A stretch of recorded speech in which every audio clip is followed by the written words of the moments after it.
The government now wants to know when Toyota knew about safety problems with millions of its cars. The auto giant has to turn over documents about its massive recalls. CBS 2's Roseanne Tellez is live in the newsroom with more on this developing story. Roseanne. Rob, the big question is, did Toyota act soon enough, as soon as it could have, to get potentially dangerous cars off the road? The safety defects we're talking about include floor mat problems and sticky accelerators that are being linked to as many as 34 deaths.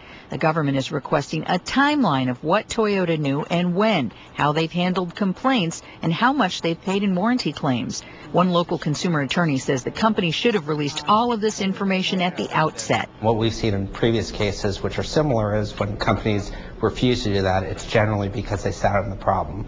If that turns out to be the case, Toyota's got a much bigger problem than the government or than lawsuits that are coming. It means that customers aren't going to have confidence in buying Toyotas in the future. Edelson represents 20 Toyota owners who have had trouble with sticky gas pedals, several of whom crashed their cars. The documents the government is now requesting would also determine whether Toyota first learned of the problems through customer complaints or internal tests. Now, if it turns out Toyota knew of these problems pre-production, Edelson says they could then be in very big trouble and criminally liable. And it just seems like the news gets worse and worse for Toyota every day.